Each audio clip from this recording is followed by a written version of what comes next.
Hi, Kristen. Hi, How are you doing? I'm good. How are you? I'm good. Thanks so much for coming on this call today. This is a cool new connection, so I'm happy to help with whatever. I assume you're working from home. Yes, we have been in self quarantine and working from home for about 8 weeks now. So, Yes. yeah, it's at first it was a pretty rough transition, I think, just because nobody knew what to expect. But I think everybody's sort of fallen into a routine now. Just Yeah. adjust.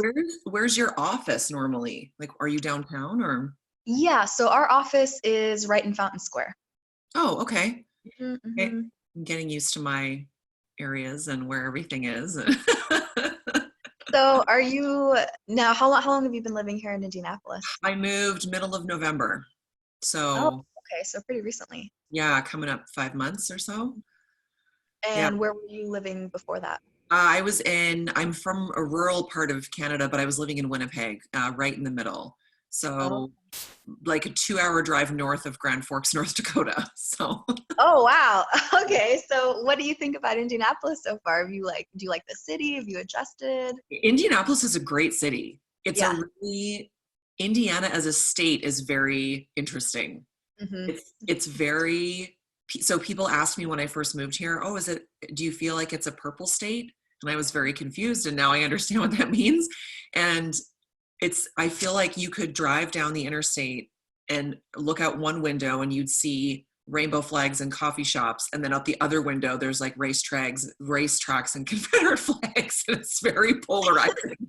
Oh, definitely. Yeah, that's it's like when you stay close to like the metro areas, it's definitely more, I'd say Yeah, more progressive, more liberal. But then yeah, as soon as you kind of get out of the city center, then it yeah. turns more into a red state. But And in fairness, that's very much where I came from. Like the rural parts of the province I'm from were pretty conservative, and then the more urban parts were, pretty liberal, which is kind of like it is in most places in the U.S. It seems like.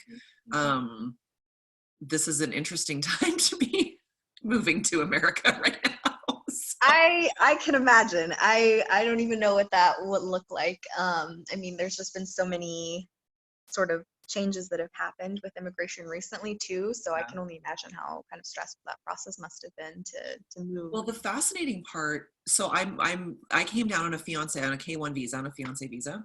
Hmm. So my husband and I are married now, and it's funny. So we've been long distance dating for years, Hmm. and got engaged so a year and a half ago now in November, and then started filing paperwork. And we like I said in my email, I mean, I'm fortunate enough that I speak the language, and Canada and the US, although there are days where I feel like we are very culturally different, are not dramatically different, right? Sure. um, I am, moderately well educated. We have the resources to be able to pay lawyers. Hmm. Most people don't. So I recognize that privilege, but even for us going through this process, I don't know how you do it otherwise. Like Hmm. there were times where our lawyers were like, listen, this is the way it used to be. We don't know anymore. So we're going to file it this way because this is what it's, always been like, but Hmm. just know that this may change. And there were times throughout our process where the requirements changed partway through. Like Yeah. it's just, as you know, right? I'm sure you see this every day, and it's such a crazy, crazy time to be trying to move to the US. And like I said, and I'm moving here under a relative position of privilege. So I can't imagine for people who are here, so then whenever the couple of weeks ago, I'm sure you deal with Trump announcements regularly in your line of Hmm. work. Hmm. And so a couple of weeks ago, all of a sudden Trump's like, oh, we're banning immigration and no more green cards. And so like, I'm like, okay, what? So, Hmm. what? So I'm like furiously emailing one of our lawyers. And of course they were like, yep, all of our clients have been emailing us today too, because they're all like, what the hell's going on? Yeah. And they just said, you know what, hopefully this won't, we knew there was going to be major delays anyway. Hmm. That's just how things are right now. But they were like, no, hopefully it should be okay. But it's like these curveballs keep coming. And I mean, on the flip side, because the border now between Canada and the US is closed.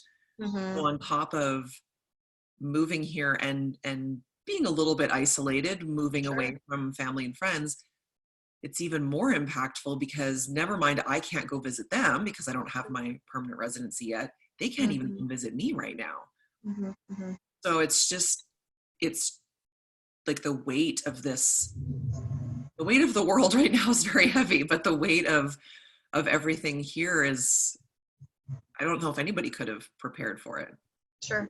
Sure. Yeah, it's definitely an unprecedented time that we're living in, I would say. And yeah, we've, been hearing a lot of the same kind of sentiments from people that, I mean, the immigration process is already extremely complicated and convoluted and expensive. But it seems like ever since this pandemic started that there have just been more roadblocks and more barriers and more things that have caused confusion and concern from people. So yeah, it's really unfortunate. But it's kind of the reality of the situation. Well, and I think even for people, something I hadn't thought of, but it's funny, before I met my now husband, I'd been trying to move to the US for years just for work reasons because the industry has thrived in the US. And Mm-hmm. so I looked at different options and explored all the different visas. I feel like I'm almost an immigration lawyer at this point, but You kind of have to be. right, exactly. And so I had explored all these different options. And so now that I understand all these terms, and then the other day, now with the massive layoffs and furloughs, something I hadn't thought of was that if you're down here on a work visa and you get laid off, so there's someone I know, not well, but kind of friend of a friend, Mm-hmm. she's been down here for years on a work visa, she's in California, is now laid off, which means her work visa is only valid for, there's a grace period, but it's 60 days or something like that, until Mm-hmm. she's supposed to go back to Canada.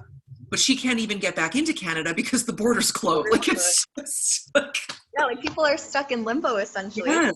And so It's she really basically scary. said to her employer, I don't care if you don't pay me, but can you please just don't lay me off? Like just Yeah, keep a record of me being employed because I don't know what I'm going to do otherwise.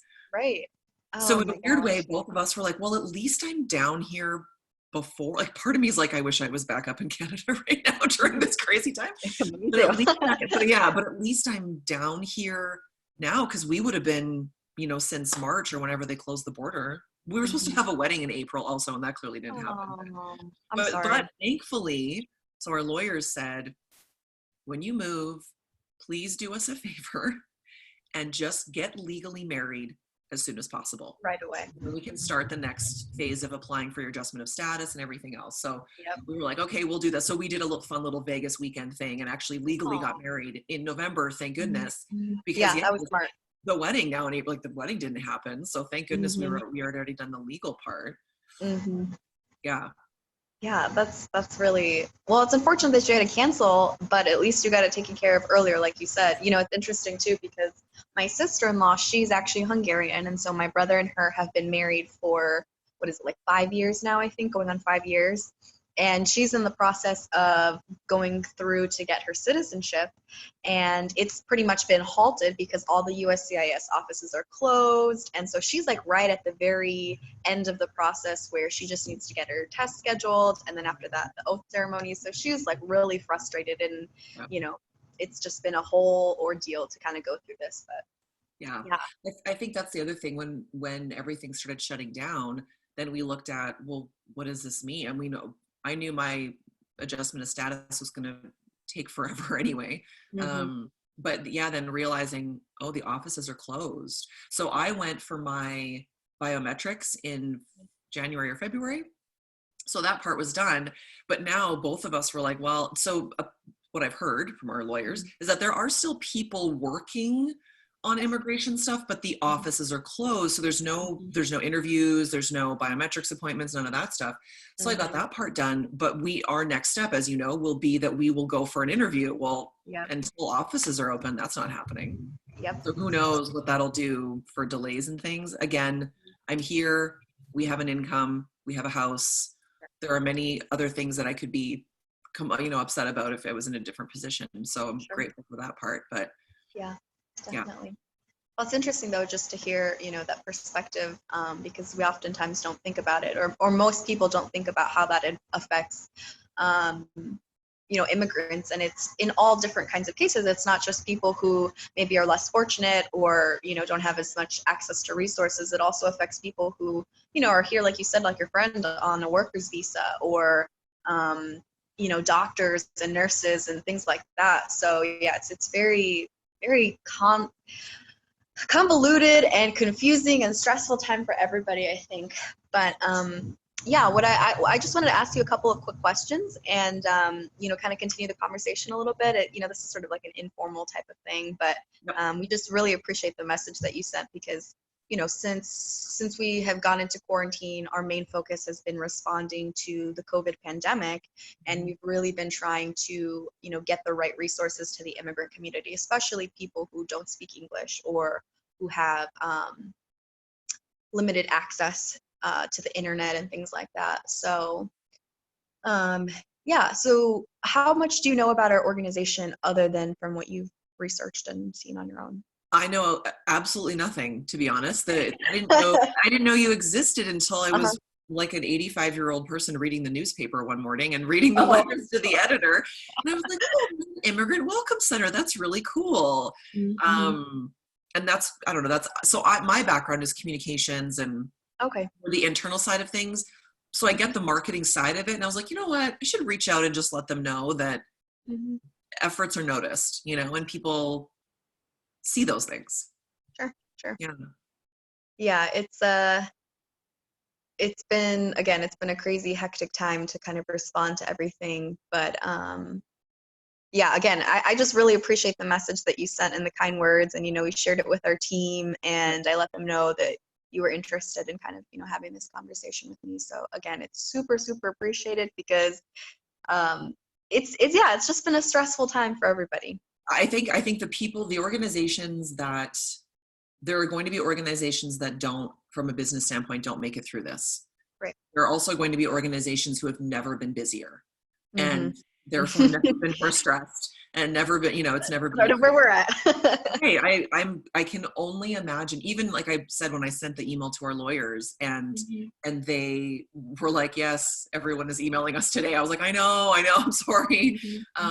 But you guys, even this is probably a very similar or silly comparison. We're trying to adopt a dog right now. And dog shelters are like, we've never experienced anything like this. They told us that their adoption applications have been up 900%. Oh my gosh. Which is amazing, but also they're like, we can't keep up, and we have a skeleton staff, and we're trying, like we can't physically be in the office.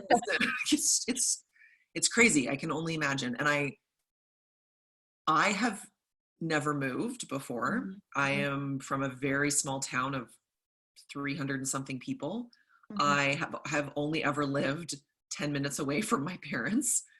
And so to move to a new country, I expected that it would be challenging because you're moving, and that's a big change in life. Sure. And I knew that the US was different from Canada, but I don't. And there are days where I feel like, yeah, it's pretty much the same. I go get groceries and, we drive on the same side of the road and those things. Sure. And then there are days where I'm like, do I live in Narnia? Like, what? Yeah. It's so strange. Some days are so the same and some days are so wildly different. So if you are doing work to help people adjust to that, and like I said, I'm from Canada, which as far as the world goes, has to be the most similar country to come from to move to the US. I can't even imagine what that's like for someone coming from a country where you don't speak the language, never mind the cultural adjustment to everything here. Yeah, it's definitely a difficult adjustment. And, even myself, I'm privileged in the sense that, I was born here. My parents are both immigrants from Mexico. But, my passion has always lie with helping the immigrant community and advocating for them, especially during this time, because, if they're not even getting access to the resources they need, their voice isn't being heard and they're not being represented. And the trickier part too is that there's so many people who are also undocumented, but they still contribute to, taxes and Social Security and things like that, and they're being overlooked, unfortunately, and not receiving aid. So that's also been a big challenge for us, addressing that and working as a community to kind of coordinate relief for the undocumented. But yeah, the situation has definitely been challenging. But I think that, and that's where, and I'm sure this is a huge part of what you do, Mhm. that education piece is Mhm. so crucial. I have had conversations with new friends that I've made here, people who are who are born here, people who are educated, people who English is their first language, their language they learned, and they don't know what the immigration process looks like, and they are confused by, oh, why are you not a citizen yet? And I'm like, I don't even have a social security number yet, never mind a Right. passport. Like, that's all. I'm looking at baby steps here. And I Mhm. think people just have no clue how challenging and how complicated it really is. Mhm. But I think because of that, then people are quick to judge because they don't understand it and they don't know. So I stop myself on an almost daily basis from starting Twitter wars because I see things Oh yeah. where people are like, when the message came out about immigrants not receiving aid, and then on top of it, if you are living with someone and filed taxes with someone who is Oh right. not Mixed, even undocumented, it's like if mixed you status families. Yeah. Mhm. anyway. I won't go on a rant about that. I'm sure we feel the same way, but then people are like, well, that's why, those people have to be documented and get a social security number. If you don't, you would, if you had filed taxes, or if you would file taxes, you would have a green card. I'm like, no, you might not. I don't Right. have one. And I was here last year and I'm going to have to do something with income tax. I don't have a green card. I don't have a social security number. I don't exist in America. Exactly. You're unrepresented, and it's Totally. just serious issue. So yeah, it's there's a whole lot of stuff happening with that, Yeah. and it's just yeah. One question I want to ask you also is if you had any words of encouragement to give to other immigrants about how to navigate this crisis that we're in, or just positive words of encouragement. If you had any, what would you say if you could? I think for anyone who, whether you are here waiting on relief, adjustment of status, whatever it is, or you are not here yet but hoping to come here, it's probably the same cliche advice that you've heard elsewhere, but not to give up. Mm. It's a very unique time to be trying to move to the US or newly living in the US. Mhm. And I think there are a lot of quick judgments about this country, but the best part for me has been seeing tiny moments of good. Mhm.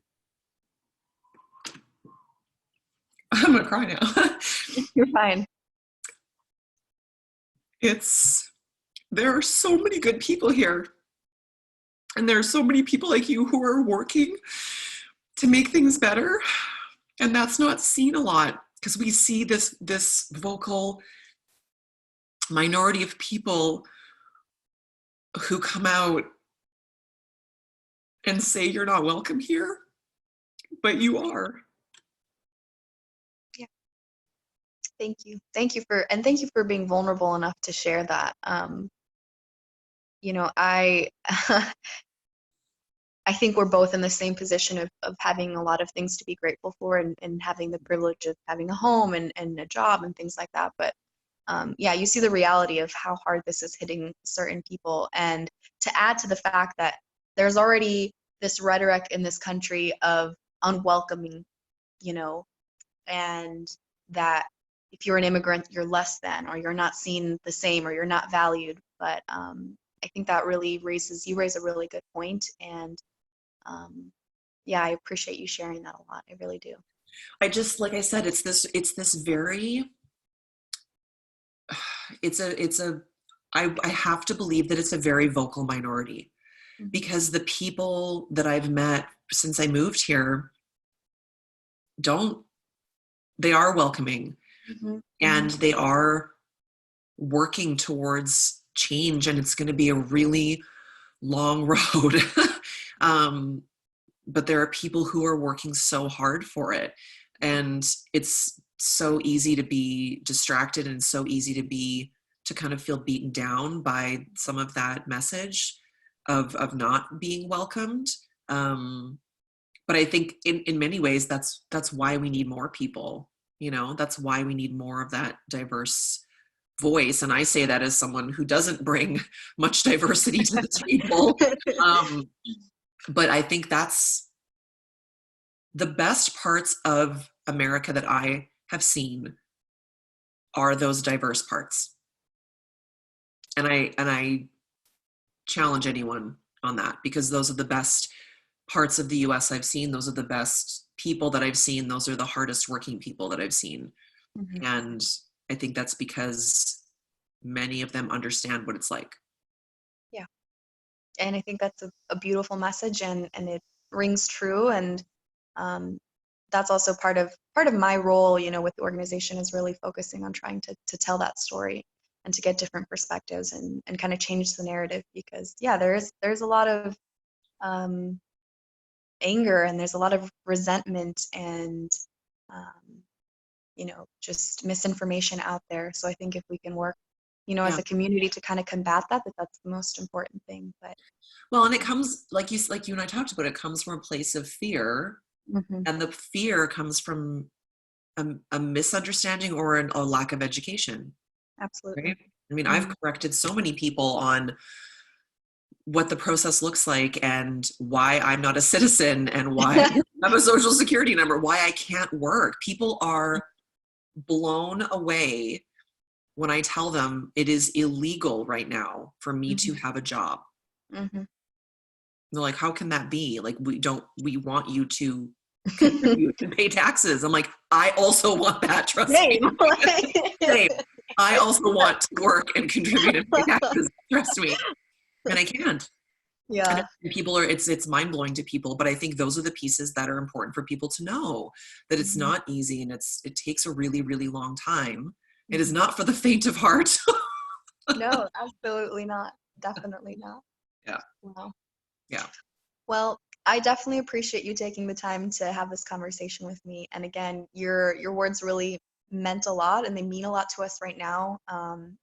Just to see that we're making an impact is good for our team, because I'm on the forefront of organizing our communications and things like that. But our staff I'm really proud of our staff, and they've been working really hard. So just being able to share that with them was awesome. So That's good. thank you so much for taking this time. And For sure. And like, I mean, obviously I'm not getting a job anytime soon. So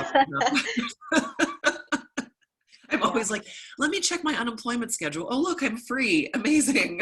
Yeah, let me talk with my assistant and see if I can pencil you in sometime soon. But I hope that all of you are able to safely get back to work sometime soon when everything gets a little bit safer out there. But definitely. Yeah. In the meantime, thank you and your whole team for what you guys are doing. Awesome. All right. Well, I'll go ahead and say that we can zoom off here. Okay, thank you. Yeah. Thank you so much for your time, Kristin. You have a good day. Thank you. Stay healthy. You as well. Okay. Bye. Bye.